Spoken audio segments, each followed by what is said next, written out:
Ya Tuhan, biar hari ini kami mengerti. Kami yang lemah berkata, aku kuat. Kami yang miskin berkata, aku kaya. Dan kalau itu merupakan sebuah perintah, buat kami mengerti tidak ada perintah Tuhan yang akan kembali dengan sia-sia. Pada saat kami mengatakan dan melakukan, maka sungguh-sungguh kami akan jadi kuat dan kami akan jadi kaya dalam anugerah-Mu. Pagi ini Engkau bicara ya Tuhan, buat anak-anak-Mu mengerti dan menangkap akan hati Tuhan. Hamba berdoa biar terjadi sebuah perubahan yang ajaib hari ini dalam hidup kami, karena anugerah-Mu yang turun di tengah-tengah kami. Terima kasih Bapa, Engkau bicara buat kami menangkap hati-Mu, ubah dan berkati kami. Roh Kudus, hamba sungguh mohon, bergeraklah dengan hikmat, wahyu dan pengertian yang daripada-Mu. Karena hanya dengan itu yang membuat kami mengerti dan diubah dan diberkati. Tidak ada satupun yang pulang sia-sia. Semua terima yang terbaik dari Tuhan. Di dalam nama Tuhan Yesus yang siap diberkati berkata, amin. Silakan duduk dalam hadirat Tuhan. Saudara, beberapa hari yang lalu saya berhenti 1 hari di Jakarta setelah beberapa hari melayani KKR di Pulau Bangka. Saya nginep di satu hotel di Jakarta. Dan kemudian Rabu kami ada pelayanan, Kamis pagi saya siap-siap balik ke Semarang. Nah, saudara, hotel di tempat saya tinggal itu ada kebiasaan yang bagus sekali. Mereka selalu akan bersihkan kamar itu sehari, paling tidak mereka akan lakukan 2 kali. Pagi mereka biasa bersihkan kamar, mereka rapikan kamar, tapi kemudian nanti malam, sore-sore menjelang malam, mereka akan lakukan itu. Nah, biasanya saya kalau keluar kira-kira sore, nanti kalau saya balik ke kamar saya, sudah dirapikan lagi. Tetapi ketika mereka merapikan pada waktu sore itu, mereka beri sesuatu yang menarik. Mereka taruh akan satu bookmark atau pembatas buku seperti ini. Mereka taruh di tempat tidur, lalu kemudian di atasnya mereka taruh coklat. Minimal 1, kadang-kadang mereka taruh 2. Saya bukan penggemar coklat yang gimana-gimana. Sesekali ngincipin nggak apa-apa. Jadi coklatnya saya nggak terlalu pusingkan. Biasanya saya perhatikan bookmarknya. Karena selalu akan ada kalimat, kata-kata yang bagus, yang menarik, kata-kata bijak. Entah dari siapa, saya tidak tahu. Kadang-kadang mereka cantumkan yang ngomong siapa. Kadang-kadang mereka tidak cantumkan. Nah, kemarin pada waktu terakhir saya di sana, pagi-pagi sudah mau ke airport, saya pikir saya agak mengabaikan akan bookmark itu. Tidak seperti biasanya, tidak saya baca. Nah, pada hari itu, pagi itu, ketika saya mau keluar kamar, ada dorongan kecil di hati saya yang berkata begini, kenapa kamu tidak ambil bookmark itu atau baca? Dan dari pengalaman jalan dengan Tuhan, saya tahu itu suara kecil itu suara Roh Kudusnya. Saya berhenti sebentar, saya ke tempat tidur saya ambil lagi akan bookmark itu. Saya tinggal coklatnya, saya ambil bookmarknya.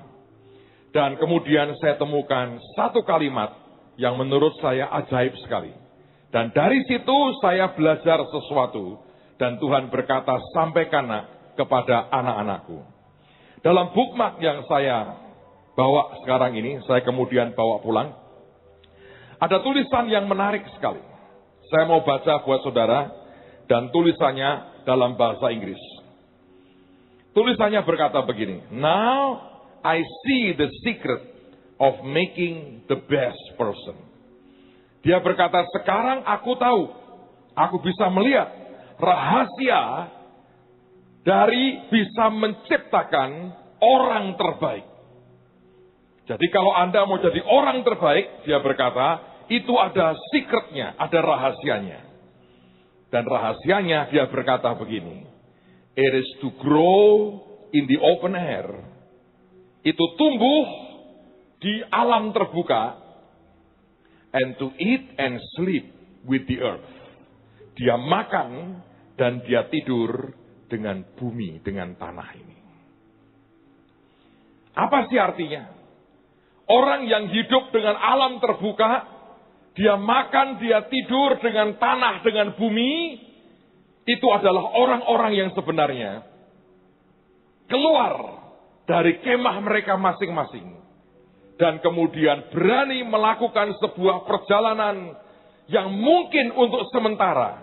Tidak ada atap, tidak ada kasur, tidak ada apapun. Yang ada cuma sebuah pergulatan, perjuangan dalam dunia ini.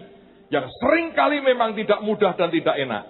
Tapi orang yang berani keluar dari zona nyaman hidupnya, orang itu akan menjadi the best person dalam hidupnya. Saudara sekalian, kalau Anda memperhatikan saya ketika saya baca ini, Tuhan berkata, nak, ini sebetulnya kata lain dari apa yang sebenarnya aku ungkapkan dalam Alkitab. Kalau saudara membaca firman Tuhan, saudara boleh sebut nama orang-orang yang hebat dan luar biasa. Maka saudara akan menemukan hampir semua dari orang-orang di Alkitab. Mereka menjadi the best person dalam zamannya. Ketika mereka berani keluar dari zona nyaman mereka yang terlalu memanjakan. Dan mereka berani berjuang istilahnya ini dengan atap langit. Mereka berjuang dalam kehidupan mereka bersama dengan Tuhan. Abraham tidak akan menjadi terkenal, apalagi menjadi bapak segala bangsa. Kalau dia tidak mendengar perintah Tuhan yang berkata, tinggalkan Ur Kasdim, tinggalkan rumahmu, tinggalkan kampung halamanmu. Ishak tidak akan pernah ada ayat yang mengatakan, dia makin kaya, makin lama makin kaya, bertambah kaya dan menjadi sangat kaya. Kalau dia tidak mulai bergerak ke daerah orang-orang Filistin dan tanam akan semua benihnya di sana. Yakub berangkat meninggalkan rumah bapaknya sebagai orang yang tidak punya apa-apa. Dia mengatakan, hanya dengan membawa tongkatku ini, aku menyeberangi sungai Yordan. Tapi ketika dia berani seberangi dan menghadapi akan Laban bertahun-tahun, dia balik, dia berkata, sekarang sudah menjadi dua pasukan. Lihat Yusuf yang begitu dimanja oleh orang tuanya. Sejak kecil diberi pakaian yang begitu indah. Dia memang anak favorit bapaknya. Tapi dia tidak pernah bisa memberi makan seluruh dunia. Kecuali dia ikut dengan tangan diikat pada pedagang-pedagang Ismail. Yang harus menyeret dia mungkin berminggu-minggu, berbulan-bulan. Sampai mencapai tanah Mesir. Dan di sana pun sekian belas tahun. Dia harus menghadapi akan perjuangan hidup yang luar biasa. Anda boleh lihat yang namanya Musa. Anda boleh lihat yang namanya Yosua. Anda boleh lihat yang namanya Sadrah, Mesah, Abednego. Dia terkenal karena di Babel. Anda juga boleh dengar cerita soal Daniel. Tidak terjadi di tanah Israel atau di kampung halamannya. Tapi terlempar jauh sampai ke Babel. Dan di situ kisah yang amat dahsyat terjadi. Anda masih ingat tentang Mordekai dan Esther yang sampai hari ini orang merayakan Purim oleh karena apa yang mereka lakukan terjadi di tanah Persia, di Iran, dan bukan di Yerusalem. Anda boleh dengar cerita soal Nabi Yunus yang begitu hebat oleh karena dia bicara kepada orang-orang di Niniwe dan bukan di Bethlehem. Anda boleh ketemu dengan Daud yang harus lari belasan tahun, dikejar oleh Saul, tapi lihat dia raja terbaik yang pernah Tuhan punya di atas muka bumi ini. Bandingkanlah dengan semua rasul yang lain. Rasul Paulus termasuk Paulus yang paling hebat, rasul the best, yang paling luar biasa. Oleh karena dia melangkah, meninggalkan akan bangsanya dan pergi ke bangsa-bangsa lain. Dan dia memberitakan Injil kepada bangsa-bangsa lain. Semua menjadi begitu luar biasa. Begitu mereka keluar dari atap rumah mereka. Lihatlah Tuhan Yesus. Tidak ada orang akan kenal siapa dia. kecuali dia turun dari surga, dia hidup sebagai manusia, dan dia mati dan bangkit lagi buat kita. Hari ini namanya disebut nama di atas segala nama. Kalau saudara, Anda ingin berhasil dalam hidupmu, ini sebuah pola, ini sebuah kebenaran.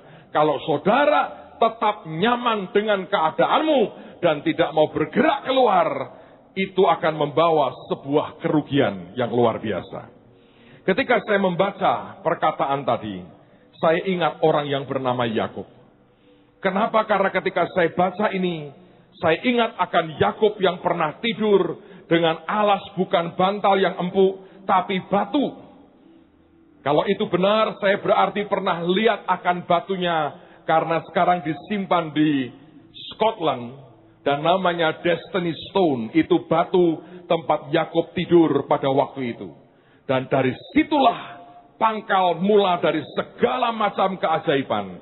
Dan salah satu menurut saya, keajaiban yang sangat hebat yang pernah Yakub beri, dan itu nurun kepada keturunannya sampai hari ini.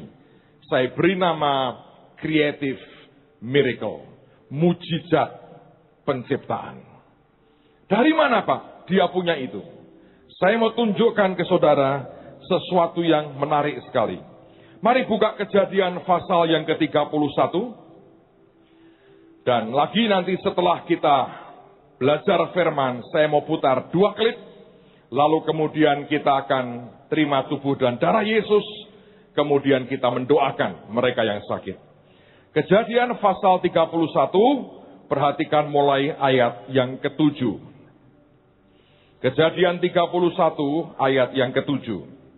Saudara, sebelum saya baca, hari-hari ini sekitar 200 dari kita sedang ada di Jakarta, di jalan-jalan menjangkau jiwa-jiwa, dan kita berdoa ada begitu banyak jiwa dimenangkan. Amen. Tanggal 8 nanti, itu berarti hari Sabtu depan, kita mulai jam 3 ada acara di GBK, Gelora Bung Karno. Saudara yang mau bergabung, Anda bisa ikut berangkat. Saya butuh cukup banyak teman untuk membantu mendoakan orang-orang yang sakit. Kita juga akan minta mujizat Tuhan ada di Jakarta dan Indonesia. Amen. So, Kejadian pasal yang ke-31, lihat pada ayat yang ke-7. Tetapi ayahmu, ini kata Yakub, telah berlaku curang kepadaku, dan telah 10 kali mengubah upahku. Tetapi Allah tidak membiarkan dia berbuat jahat kepadaku. Apabila ia berkata, yang berbintik-bintiklah akan menjadi upahmu, maka segala kambing domba itu beroleh anak yang berbintik-bintik. Dan apabila ia berkata, yang bercoreng-corenglah akan menjadi upahmu, maka segala kambing domba itu beroleh anak yang bercoreng-coreng. Demikianlah Allah mengambil ternak ayahmu dan memberikannya kepadaku. Pada suatu kali, pada masa kambing domba itu suka berkelamin, maka aku bermimpi dan melihat bahwa jantan-jantan yang menjantani kambing domba itu bercoreng-coreng, berbintik-bintik, dan berbelang-belang. Dan malaikat Allah berfirman kepadaku dalam mimpi itu, Yakub. Jawabku, ya Tuhan. Lalu ia berfirman, angkatlah mukamu dan lihatlah bahwa segala jantan yang menjantani kambing domba itu bercoreng-coreng, berbintik-bintik, dan berbelang-belang. Sebab telah kulihat semua yang dilakukan oleh Laban itu kepadamu. Akulah Allah yang di Betel itu, di mana engkau mengurapi tugu, dan di mana engkau bernasar kepadaku. Maka sekarang bersiaplah engkau, pergilah dari negeri ini, dan pulanglah ke negeri sanak saudaramu. Nah, kejadian ini itu ada penjelasan secara teknisnya. Bagaimana Yakub bisa punya kambing domba yang berbelang-belang dan berbintik-bintik. Coba lihat sekarang Kejadian pasal 30. Kita lihat pada ayat yang ke-37 sampai dengan ayat yang ke-43. Ini adalah teknisnya. Bagaimana domba, pejantan dan betinanya putih atau polos warnanya, waktu mereka kawin putih dengan putih, lahirnya bisa anak yang berbelang-belang dan berbintik-bintik. Kejadian 30 ayat yang ke-37. Lalu Yakub mengambil dahan hijau dari pohon hawar, pohon badam, dan pohon berangan. Dikupasnyalah dahan-dahan itu sehingga berbelang-belang, sampai yang putihnya kelihatan. Ia meletakkan dahan-dahan yang dikupasnya itu dalam palungan, dalam tempat minum, kemana kambing domba itu datang minum, sehingga tepat di depan kambing domba itu. Adapun kambing domba itu suka berkelamin pada waktu datang minum. Jika kambing domba itu berkelamin dekat dahan-dahan itu, maka anaknya bercoreng-coreng, berbintik-bintik, dan berbelang-belang. Kemudian Yakub memisahkan domba-domba itu, dihadapkannya kepala-kepala kambing domba itu kepada yang bercoreng-coreng dan kepada segala yang hitam di antara kambing domba Laban. Demikianlah ia beroleh kumpulan-kumpulan hewan baginya sendiri, dan tidak ditempatkannya pada kambing domba Laban. Dan setiap kali apabila berkelamin kambing domba yang kuat, maka Yakub meletakkan dahan-dahan itu ke dalam palungan di depan mata kambing domba itu, supaya berkelamin dekat dahan-dahan itu. Tetapi apabila datang kambing domba yang lemah, ia tidak meletakkan dahan-dahan itu ke dalamnya. Jadi hewan yang lemah itu untuk Laban dan yang kuat untuk Yakub. Maka sangatlah bertambah-tambah harta Yakub, dan ia mempunyai banyak kambing domba, budak perempuan, dan laki-laki, onta, dan keledai. Saudara, ini yang saya berkata tadi adalah yang namanya creative miracle atau mujizat penciptaan. Bagaimana domba yang putih dan polos dua-duanya, waktu mereka berkelamin, lahirnya domba yang bintik-bintik dan yang berbelang-belang. Menurut saya ini bahkan mengubah akan gennya, mengubah akan keturunan daripada domba dan kambing ini. Ini sebetulnya kalau Alkitab ya, apapun yang Alkitab ceritakan kepada kita, Tuhan berkata, nak engkau bisa mengalaminya. Engkau bisa menikmati yang namanya kuasa penciptaan yang kreatif seperti ini. Saudara, yang ajaib adalah, dengerin baik-baik. Kalau itu hanya berlaku buat Yakub, maka kita berkata, oh itu anugerah Pak buat Yakub. Tapi Yakub ini kemudian menjadi Israel dengan 12 sukunya.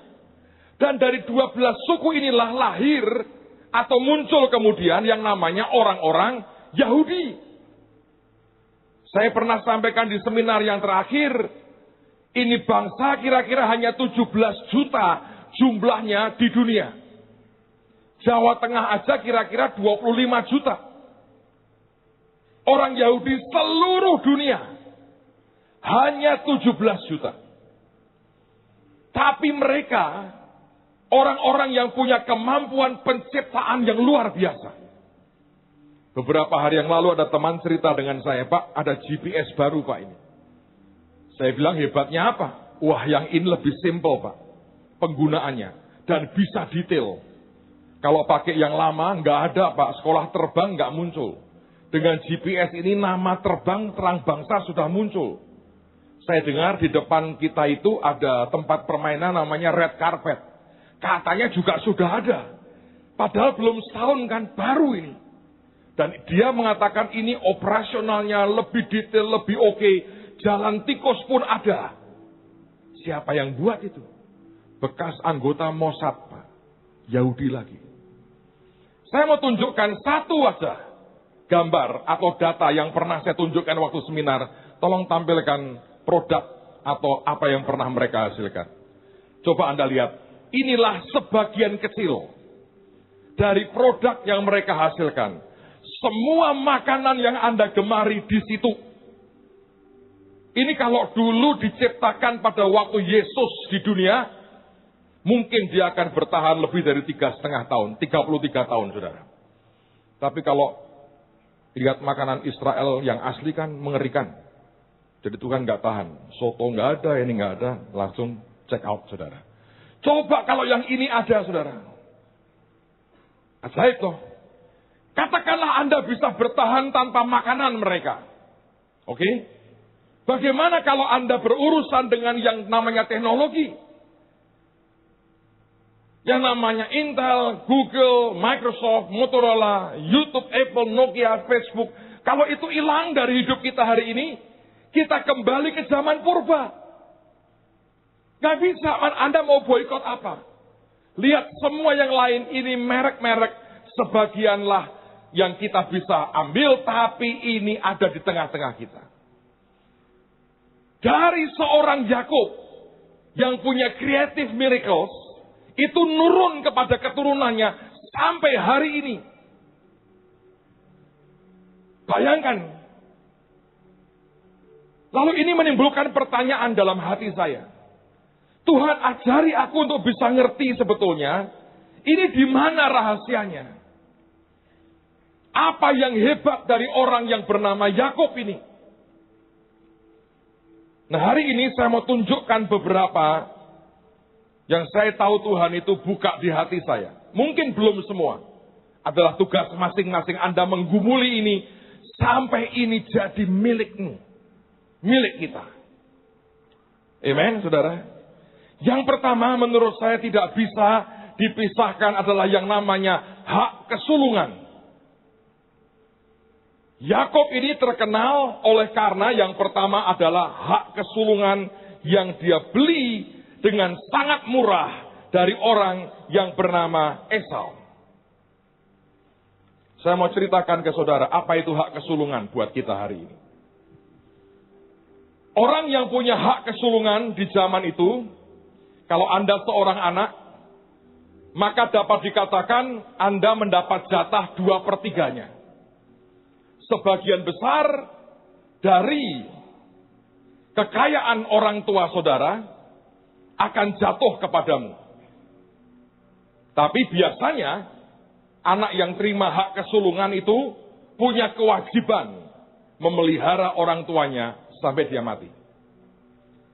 Orang yang punya hak kesulungan buat kita hari ini adalah, kalau Anda melihat seseorang dan dia bergerak dalam hidupnya, dan yang dia hasilkan, yang dia punya, itu sesuatu yang maksimal dibanding dengan yang lain. Sama-sama ini ya, misalnya Anda buka warung kecil-kecilan. Di awal kelihatannya sama-sama lah, nggak terlalu gede, ukurannya juga sama. Dalam waktu sangat singkat, orang yang terima hak kesulungan ini, tiba-tiba akan begitu menguasai. Mungkin warungnya belum berubah ukurannya. Tapi pelanggan sebagian besar datang ke dia. Itu orang punya hak kesulungan. Saudara boleh lihat juga misalnya dalam segala hal. Termasuk dalam pelayanan. Termasuk dalam kegiatan urusan dengan Tuhan. Beberapa orang boleh memulai bersama-sama. Dalam sekian tahun, nanti ada orang yang Anda tahu ini orang punya kesulungan. Tiba-tiba kapasitasnya membesar dengan cepat.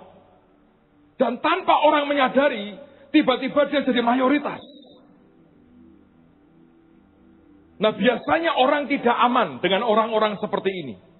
Karena begitu dia masuk ke sebuah areal, dalam waktu singkat dia kendalikan semua, dia kuasai semua. Tanpa dia sendiri menyadari. Ini sesuatu yang bisa membuat Anda dan saya jadi cepat begitu besar dan mengendalikan semuanya. Dalam segala hal. Nah, jadi apa Pak sebetulnya hak kesulungan? Saya menerjemahkannya dengan sangat simpel.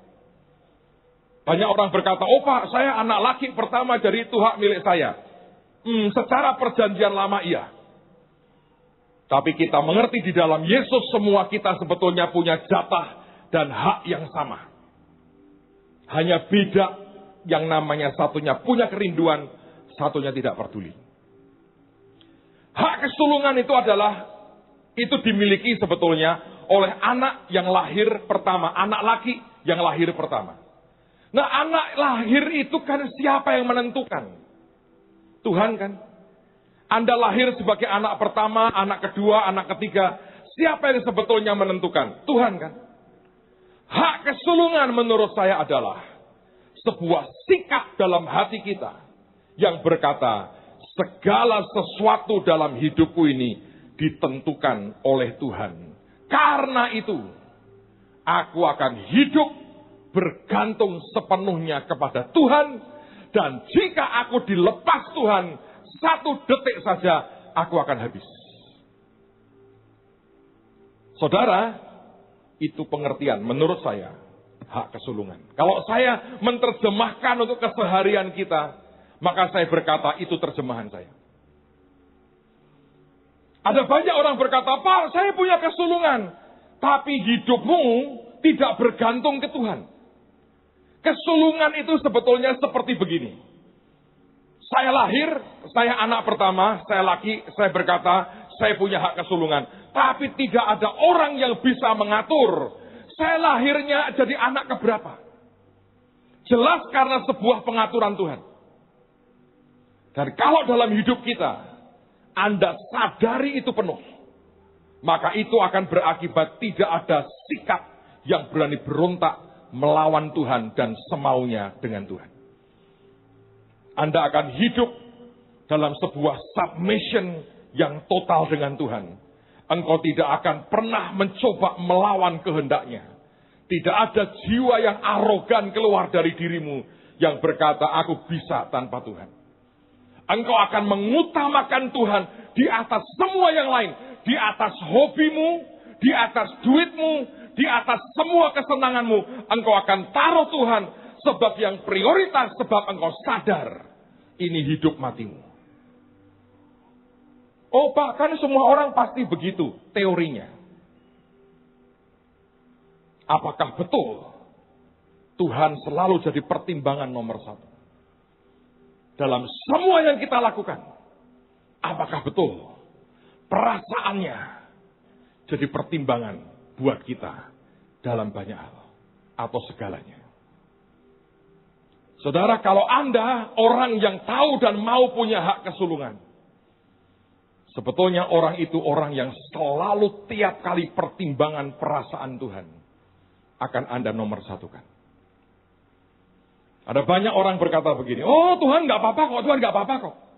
Anda sedang tidak mempertimbangkan perasaannya. Ada banyak orang berkata, sekali ini aja lah kita ini nggak apa-apa kok, nggak apa-apa kok. Dan Anda tidak pernah timbang perasaannya. Saudara adalah Anda bukan orang yang punya hak kesulungan. Sebab itu masalah yang di sini. Antara engkau dengan Tuhan sendiri. Amen, saudara. Segalanya bisa terjadi sebetulnya.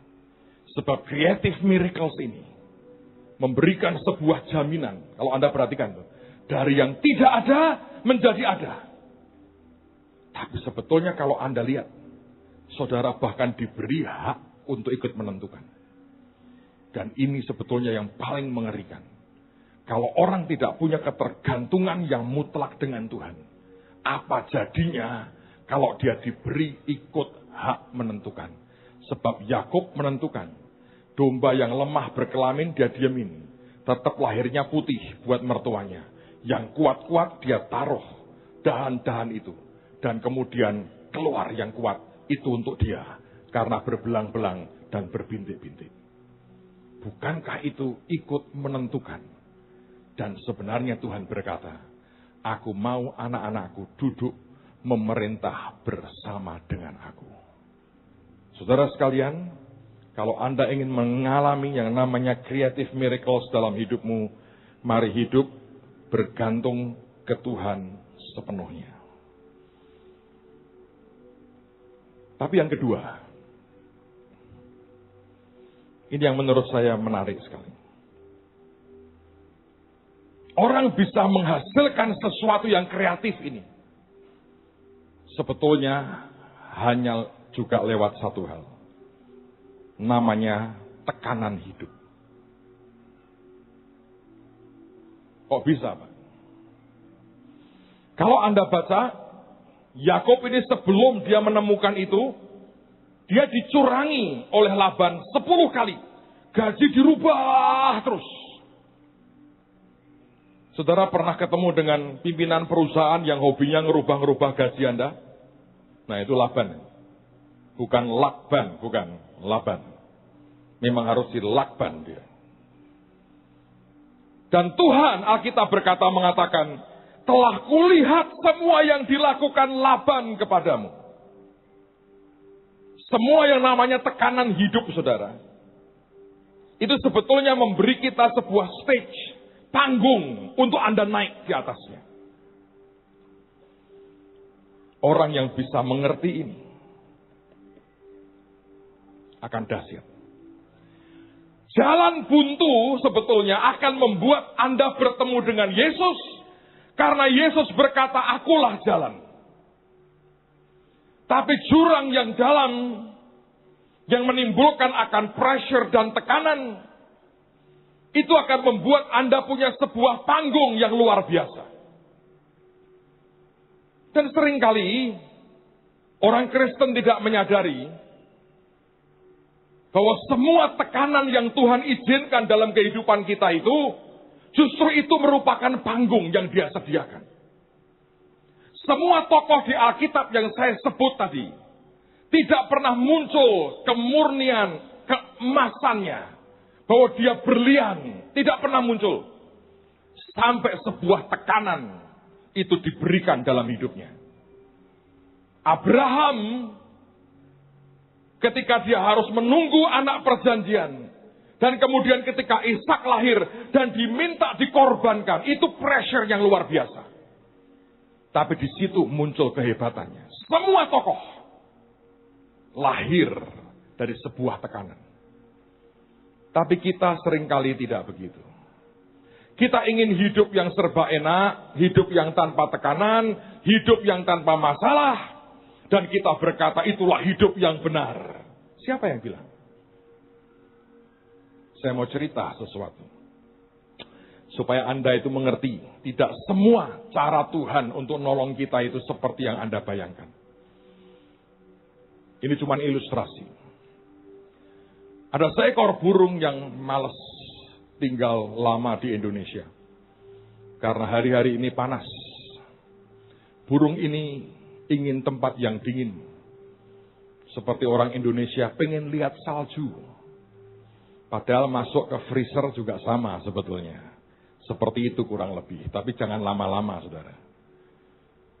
Lalu burung ini berkata, aku akan terbang ke utara.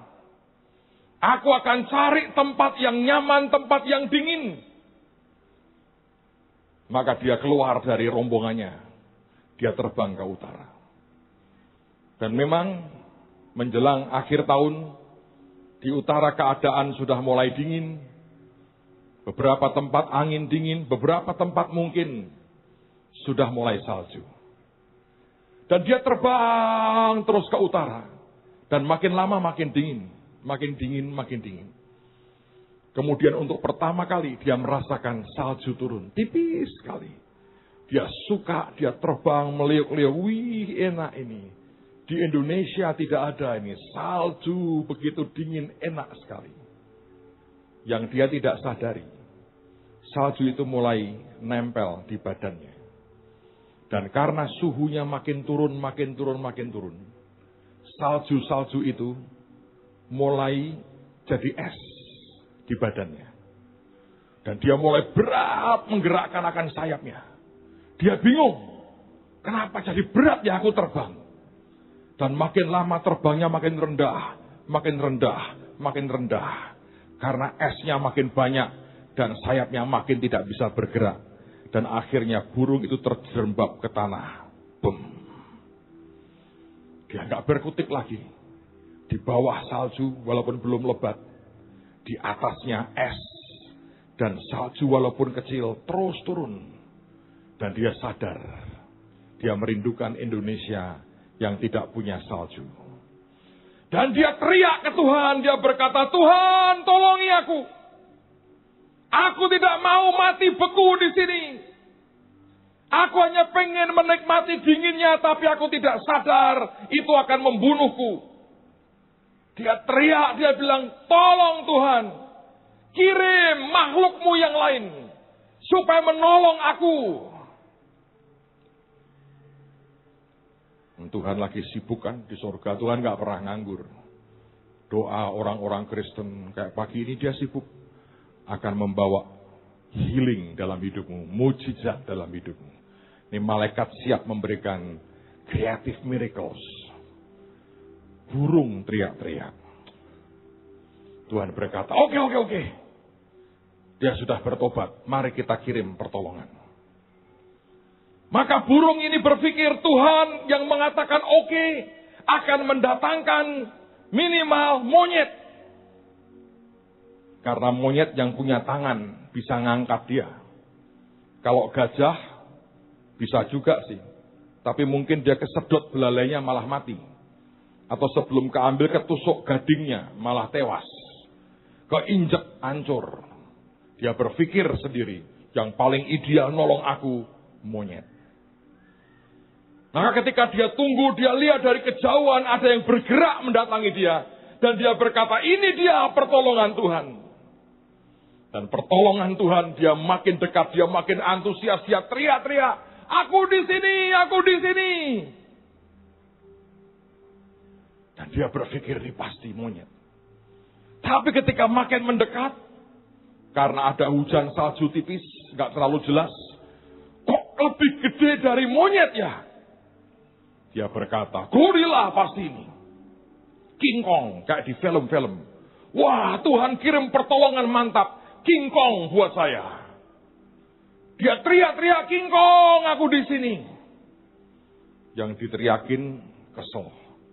Gila ini burung ini, gua dipanggil King Kong. Dan makin lama makin mendekat. Dia kaget burung ini. Tuhan kirim seekor kerbau. Dan dia berkata, kerbau celaka ini. Dia nggak punya tangan untuk mengangkat aku. Dia nggak punya kantong kayak kanguru untuk menghangatkan badanku. Dia punya apa? Dan makin lama makin dekat. Burung ini protes dengan Tuhan. Kenapa kau kirim kerbau? Tuhan hanya senyum. Lalu kemudian kerbaunya makin dekat. Burung ini marah, dia berkata, kerbau, kau mau apa ke sini? Burung kecil, aku diutus Tuhan untuk menolongmu. Kamu butuh pertolongan kan? Ya, tapi aku tidak butuh kamu. Kamu nggak punya tangan untuk menggendongku. Kamu nggak punya kantong kayak kanguru untuk menghangatkanku. Aku tidak butuh kamu. Aku juga tidak butuh kamu. Tapi aku diutus Tuhan untuk menolongmu. Kamu nggak mungkin menolongku. Tandukmu akan membunuh aku. Siapa bilang aku akan menggunakan tandukku? Bagaimana kau menolong aku? Aku kan punya cara. Tuhan nyuruh aku. Lalu si kerbau itu mendekat. Kakinya yang satu mulai ngelangkai burung itu. Yang satu lagi ngelangkai, dia bilang, wah. Burungnya berkata, kalau dia duduk, habislah aku. Tapi kerbau tidak duduk. Burung tepat di bawahnya. Dan kerbau berkata, aku mau menikmati sesuatu. Ini dingin sekali. Aku butuh pengeluaran. Maka kerbau itu apa? Kencing, saudara. Dan burung itu dikencingi. Burungnya teriak berkata, gua dikencingin. Tapi kencing kerbau itu konon hangat. Konon. Tanya Charlie yang suka pertanian. Dan kehangatan kencing kerbau itu melumerkan semua es pada sayap burung itu. Pesing memang. Tidak ada tangan yang seperti dia bayangkan. Tidak ada kantong kanguru seperti yang dia minta. Yang datang cuman kencing kerbau. Tapi tiba-tiba dia sadar. Baunya dia nggak tahan, dia berontak. Tiba-tiba dia sadar.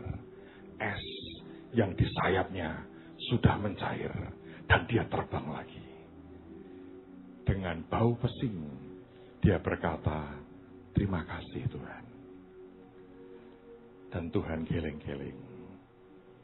Ditolong malah marah-marah. Sakit nyatu di sini.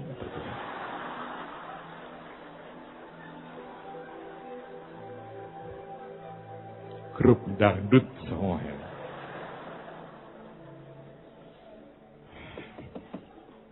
Itu termasuk kreatif miracle, saudara. Amen. Jadi kalau ada hal yang kelihatannya Anda berkata ini berat, Anda harus katakan kencing kerbau sedang datang.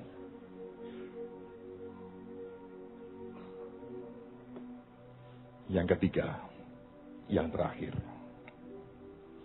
Sebetulnya apa itu? Bagaimana itu yang namanya creative miracles itu?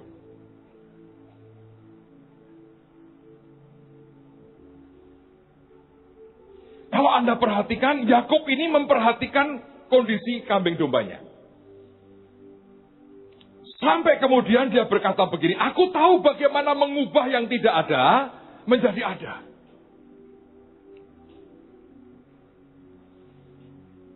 Saudara, dia ambil 3 dahan. Berangan, hawar, satu lagi apa ya? Berangan, hawar, badam. Kemudian dia kerak. Sehingga bentuknya itu bintik-bintik dan belang-belang. Lalu kemudian ditaruh di depan mata domba atau kambing domba yang sedang berkelamin. Ada yang mengatakan, Pak, itu ada getahnya tertentu. Mungkin. Tapi Alkitab tidak cerita seperti itu ya. Mungkin aja bisa. Mesti harus diteliti ini. Tapi yang Alkitab ceritakan adalah bahwa waktu mereka berkelamin, domba itu berkelamin, yang dilihat adalah belang-belang dan bintik-bintik. Menurut saya, dengerin saudara, ini gabungan antara apa yang dilihat oleh mata, yang terbayang di mata, dengan passion. Kambing domba kalau lagi berkelamin kan sebetulnya ada gairah di dalam mereka. Ada passion. Ya kan? Passion dengan kemudian apa yang dilihat dan masuk, itu menciptakan sesuatu. Itu sebabnya Alkitab berkata, yang lemah berkata aku kuat, yang miskin berkata aku kaya. Perkataan itu artinya, lihatlah kalau engkau sedang lemah, bisakah engkau melihat dirimu itu kuat? Kalau engkau sedang tidak punya uang, bisakah engkau melihat dirimu itu kaya? Anda pernah tahu bintang film namanya Jim Carrey? Sekarang kaya raya. Dulu miskin sekali. Dan dia taruh di kamarnya. Dia berkata, aku mau $100.000 penghasilanku setiap tahun. Dia taruh di kamarnya. Dan tiap kali dia bangun, dia lihat tulisan itu. Saudara sudah belajar dari banyak hamba Tuhan. Diajari kan? Tulis di tembokmu supaya engkau lihat tiap kali. Alkitab ngajar tuh. Tulis semua janji, visi yang aku berikan. Supaya orang sambil lari, dia bisa lihat itu. Kalau Tuhan memerintahkan itu juga harus Anda kerjakan dengan passion.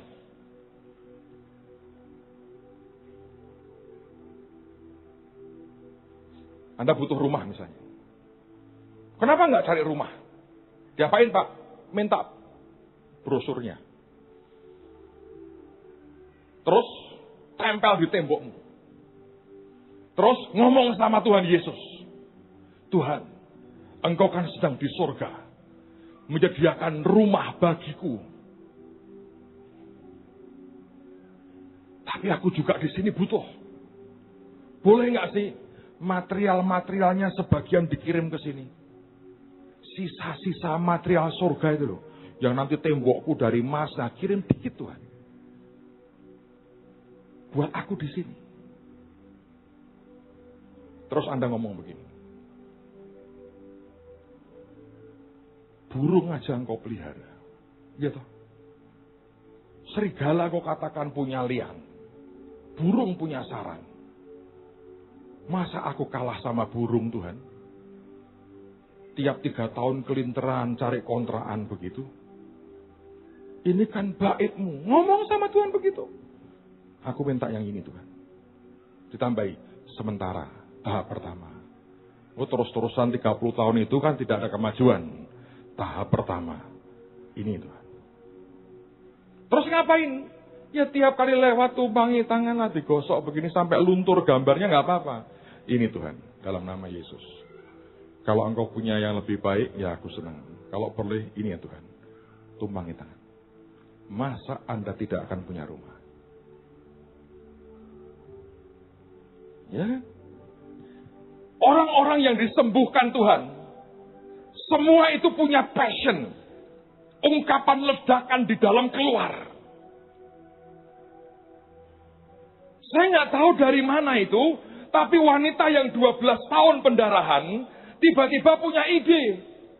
Idenya berkata, asalku jamah jubahnya, aku sembuh. Sesuatu masuk di sini. Yesus tidak pernah khotbahin itu. Tapi entah satu ide yang saya tahu Roh Kudus membuat itu dalam imajinasi dan bayangannya sampai jadi sebuah kesimpulan. Dan dalam kesimpulan itu dia berkata, asal ku jamah ujung jubahnya, aku pas sembuh. Dan dia lakukan, dia seret badannya. Selalu harus ada passionnya. Tapi di sini Anda mesti ngejar sesuatu. Nangkep ini loh. Bartimius yang buta, ketika dia dengar orang mengatakan, Yesus dari Nazaret lewat. Itu tidak masuk ke otaknya. Anda mesti belajar memilah-milah. Tapi dia teriak, Yesus anak Daud. Dia berkata, Yesus ini Mesias. Dan ketika dipanggil, Alkitab mengatakan, dia lepas jubahnya. Di zaman dulu seorang pengemis, apalagi tunanetra, dia pakai jubah khusus untuk memberikan tanda bahwa dia itu pengemis dan dia tunanetra. Dia masih buta loh. Tidak ada orang dikatakan mengkhotbah dia.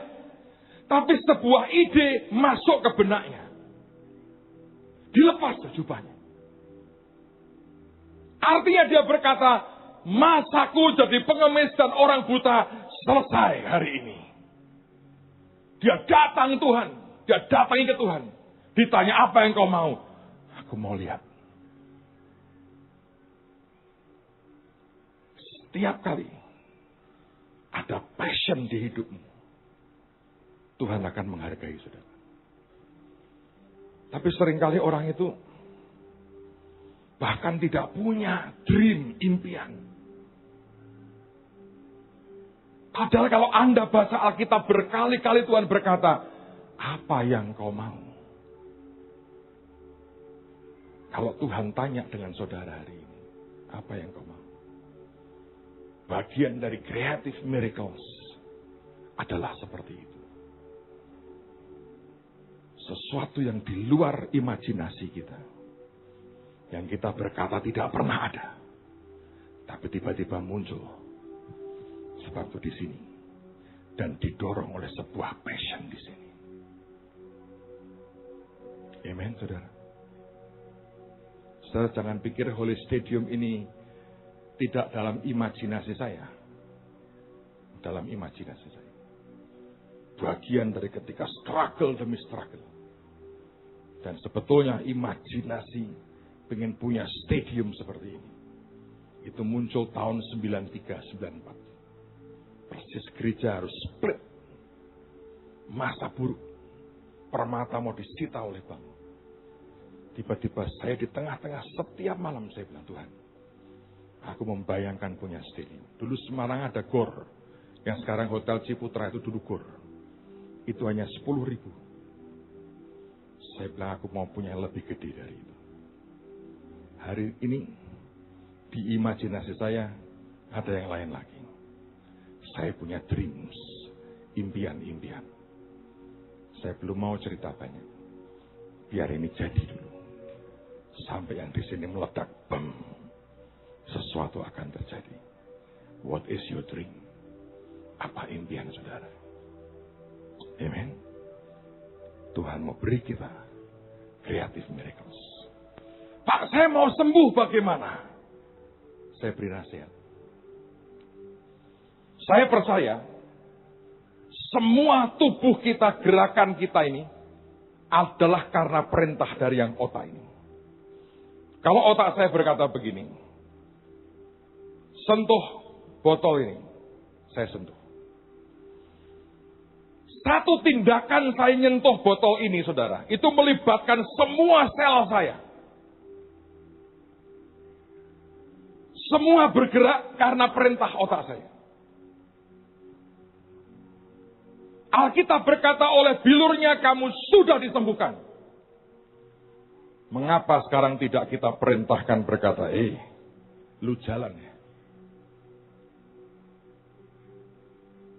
Hari-hari ini, Tuhan sedang buat sebuah creative miracles. Perintahkan yang di hidupmu. Ini menyangkut semua aspek. Dari kesehatan, keuangan, apapun dalam kehidupan kita. Anda mau turun berat badanmu? Ngomong dong. Lemak, lu siapa yang ngundang? Gua. Sekarang aku perintah kau, keluar. Sebab Anda punya lemak, kita punya lemak. Banyak kan karena makanan kita. Iya toh? Lu gak boleh di sini. Keluar. Yang aku butuhkan saja yang terjadi. Wah, kita dapat sumbangan pakaian pasti banyak, saudara. Iya toh? Tiba-tiba melorot semua kan? Anda beli pakaian baru semua. Pak, ini over Pak. Kegedean 3 nomor ini. Bisa? Why not? Anda berkata, Pak, tinggi saya kurang. Kemarin ada yang minta nambah berat badan. Ibu-ibu, nambah. Ditambahi Tuhan berapa kilo ya kemarin Pak Victor? 2 kilo. Siapa yang pengen nambah berat badan? Coba angkat tangan.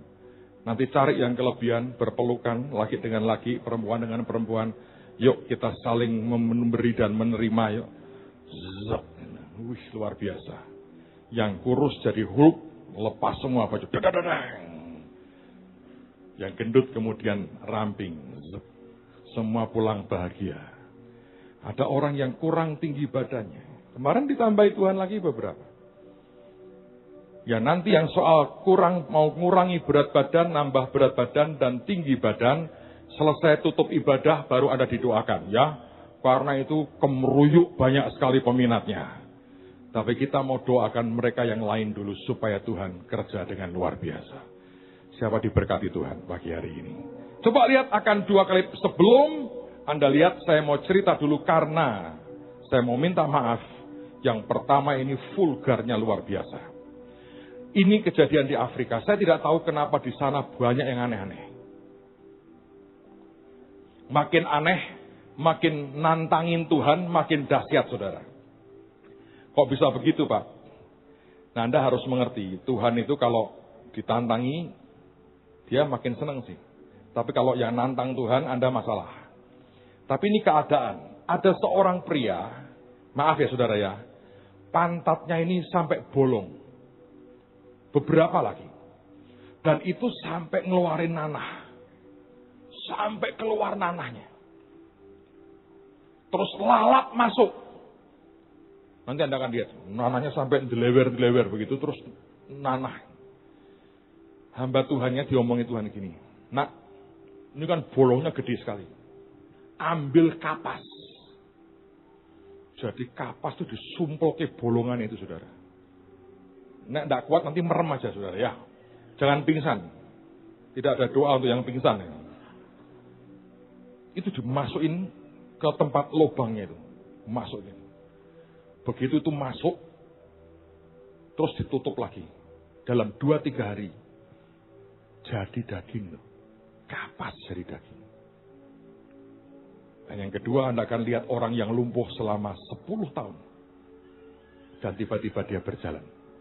Saya berdoa akan jadi blessing Dan setelah itu kita akan terima tubuh Tuhan. Baru kita doakan yang sakit.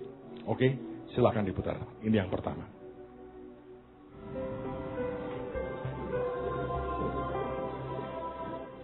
I will tell you something. Aku akan beritahu kamu sesuatu.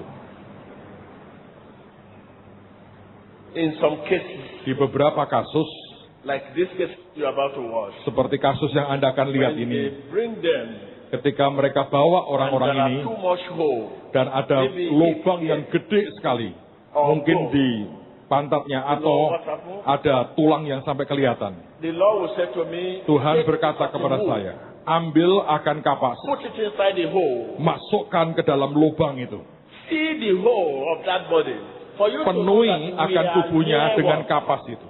Dust, Karena kita diciptakan dari debu dan tanah. cloth, Kalau pakaian dan sebagainya itu mungkin terlalu susah. but Tapi take enough of the wood and kapas see yang the cukup hole, penuhi akan and lubang stretch itu. your hand, Kemudian ulurkan tangan dan berkata, jadi daging.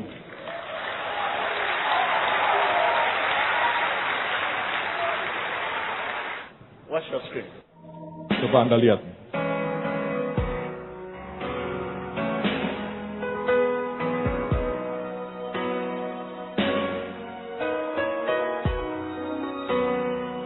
Lubang. Tengahnya ada lalatnya itu. Lihat itu, nanahnya keluar.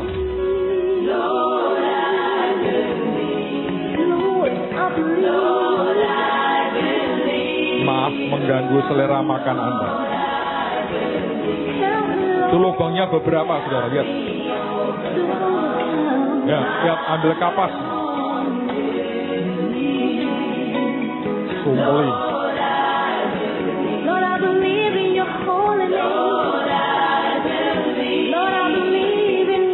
Kumpuli.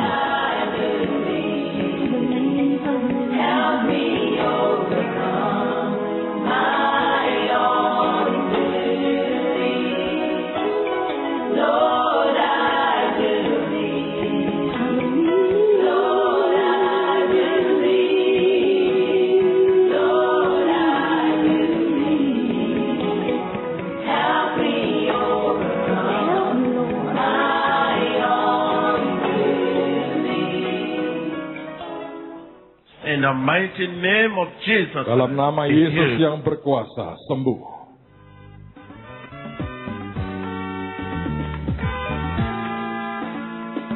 Di beberapa hari setelah itu,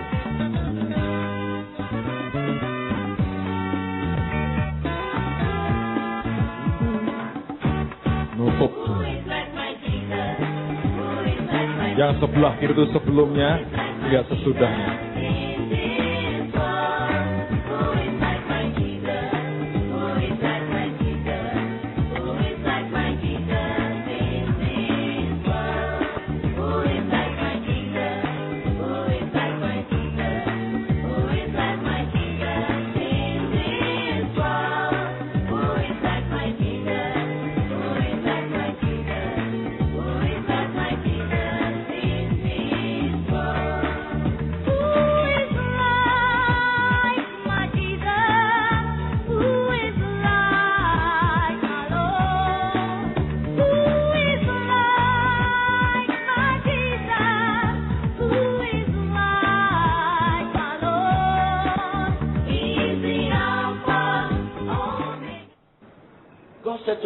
Tuhan berkata pada saya, ambil kapas dan masukkan ke lubang itu.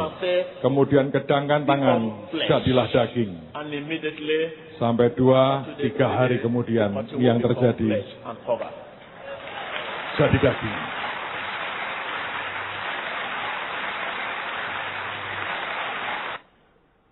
Amin.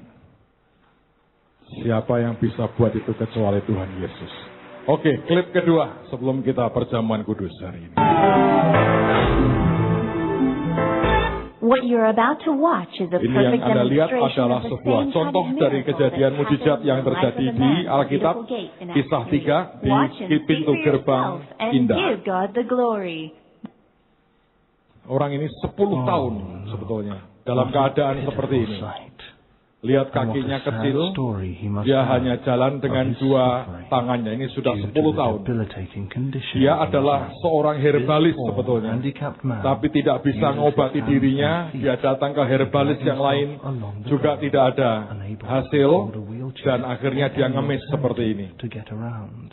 Itu This nanti di man bagian has been in pantatnya this dia crippled state ganjel, for the past 10 supaya years, tidak luka, karena with jalan tears dengan of tangan. despair running down his cheeks.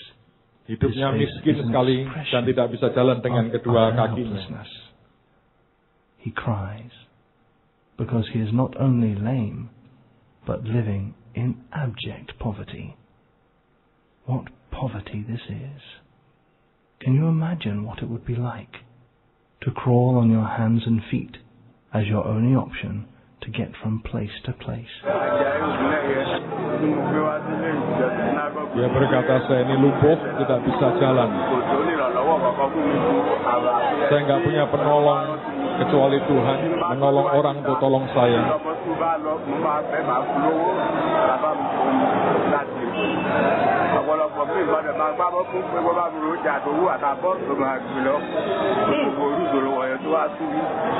Dia bilang, aku letih dengan keadaan seperti ini. Aku datang ingin diberkati. Kalau aku pulang tidak sembuh, lebih baik aku mati. Even the basic necessities. He is here to meet Prophet T.B. Joshua, to care for his needs in terms of money, food, shelter, clothing, or a wheelchair to aid his mobility, just as Prophet T.B. Joshua has been providing for others in the same situation as him. Dia datang sebetulnya pengen terima uang, pertolongan, makanan, dan sebagainya. Tapi seperti di gerbang indah itu, apa yang dia butuhkan sebetulnya? Lihat tangannya sudah kapalan seperti itu, kasar, keras. Karena ini dipakai untuk menyeret badannya ketika dia jalan. Dan dia punya juga kantong. Grubby sack, which is tied around his neck. From within the sack, he brings out a plastic bag containing all the money he has. Dan itu isinya Not uang. even enough for a square meal. Leaning to one Kemudian side, di pantatnya he shows diganjel the tattered foam padding. supaya tidak luka karena seringkali kena paku, kena a little less painful kaca as he dan drags sebagainya. himself along. The rough foam is all he has to protect himself from the hard earth, stone, broken glass, nails, and other sharp objects he encounters all the time on his way. He goes to wait for Prophet T.B. Joshua at the gate of the Synagogue Church of All Nations to ask for money and help, just like the man at the beautiful gate in Acts 3. Dia sebetulnya hanya butuh minta bantuan uang, seperti orang di pintu gerbang indah di Kisah Rasul pasal 3. Gave him something more than silver and gold, something that makes money insufficient. He was given his essential needs, just exactly like the man at the beautiful gate. This man sat at the gate of the Synagogue Church of All Nations. What could be his essential needs? A wheelchair? A house? A Dia meal? sebetulnya butuh apa? A friend? Kursi roda, rumah, Is it makanan, money teman, or uang, something more? atau lebih daripada itu We semua. pray his case will be like that of the man at the beautiful gate, Kami who asked for doakan dia money, mengalami Kisah but Rasul pasal instead 3. received something more. Dia terima lebih dari semua yang lain. While Prophet T.B. Joshua was conducting the Sunday service, led by the Holy Spirit, he moves outside the auditorium and walks through the street, Saudara greeting lihat, members hamba and Tuhan receiving prayer requests. terima The man permohonan of doa. God, Prophet T.B. Joshua, is on his way to the gate. He sights the man and heads straight for Dan him, dia lihat orang not ini. even stopping to ask what he was doing there or why Diinjak, he had saudara. come, as Nggak if ditanya he dia were butuh looking apa. for someone in need of healing. God can use any medium to heal. In this case, he uses Prophet T.B. Joshua's shoe as a point of contact. In the name of Jesus, rise up. Dalam nama Yesus bangkit. And the man awkwardly rises to his feet for the first time in 10 years. Pertama dalam 10 tahun. Before he even takes his first step, Prophet T.B. Joshua leaves, knowing that it has been done. And, as he often says, I am not the healer. I know the healer. His name is Jesus Christ. Dia Jesus berkata, aku bukan has penyembuh. healed this man. Penyembuhnya adalah It Yesus. is a miracle. Members who saw what had happened came forward and gathered around the man at the gate, encouraging him to move his legs, one after the other. Not used to standing on his legs, he is understandably somewhat unstable. With each wobbly step, Dia masih belum confidence stabil grows karena that he 10 tahun is nggak healed pernah jalan. indeed. Tapi itu ini sekarang. That week, the man Berubah. went to show his family Dia bawa the keluarga great thing besarnya. God had done in his life. Dia bawa keluarga Overjoyed, besarnya. his family followed him to the synagogue, Church of All Nations, Keluarganya to ikut dia appreciate God's goodness, untuk bersyukur dengan testifying to kebaikan the Tuhan. glory of God. Masuk Mr. Ajayi, now beautifully dressed in white trousers with a shirt and tie, proudly rises to his feet and walks dia in jalan front of his family, di depan demonstrating keluarganya. his healing.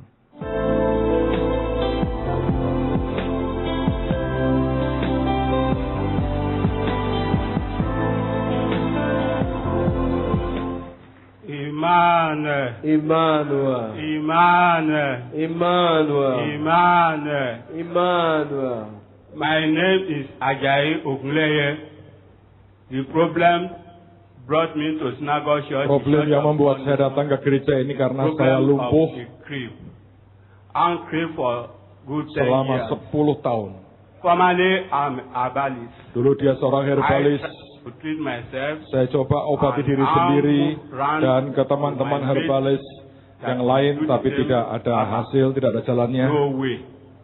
And when I'm starting to Lalu saya walk mulai up and mengemis down and untuk beg for makan. what I eat. Seorang ibu kenalkan saya kepada gereja One ini. lady is the one who introduced me to the synagogue church, the Church of All Nations. That is how I meet Senior Prophet T.B. Joshua, a picture of Jesus in my dream. The one that I see physically is Dia that lihat saya dalam keadaan he put seperti leg itu, on dia my own injak leg. That kaki is how saya he tell me to dan stand up. perintahkan That is saya how I untuk stand up berjalan. immediately. And that time I start to be walking by myself. Tiba-tiba sejak satu saya mulai berdiri dan mulai berjalan. Now I'm the one who came from Akure by myself. Sekarang saya datang sendiri. I want children of God Aku to mau anak-anak Tuhan ikut berteriak bersama dengan aku, Immanuel. Emmanuel. Emmanuel. The man of God didn't collect any money from me. Hamba Tuhan tidak minta uang apa-apa dari saya. My promise to God. Saya janji ke Tuhan lari dari dosa dan hidup dari sisa hidup saya untuk Yesus dan melayani Dia dengan segenap hati. After sharing his heartwarming testimony, Mr. Ajayi stands up smartly and walks around the church auditorium. Dan setelah bersaksi, dia mulai berjalan.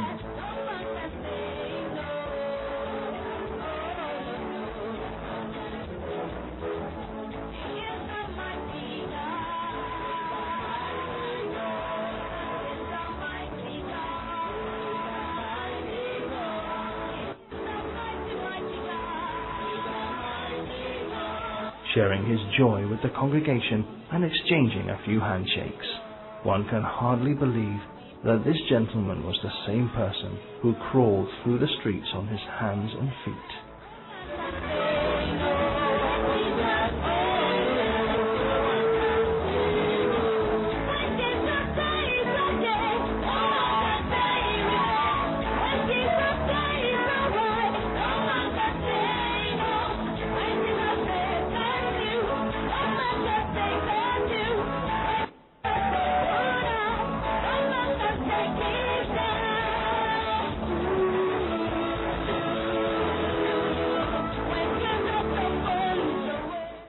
The evidence of Jesus Christ is lives changed. Rejoicing with pilgrims to the Synagogue Church of All Nations from all across the world, Mr. Ajayi leads them in a processional dance. Thank you, Jesus, for the man at the beautiful gate of our time. Amen.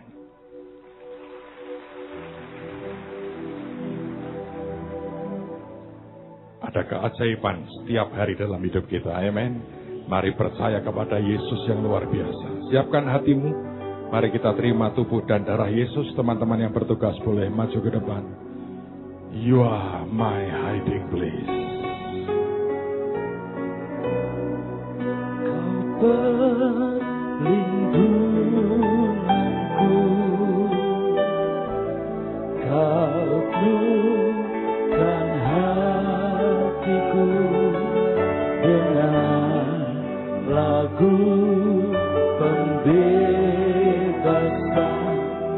di saat aku takut, aku percaya Kau perlindunganku,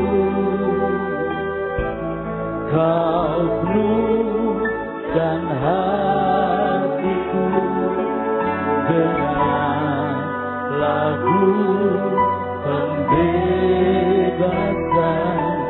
di saat aku takut, aku percaya. Aku percaya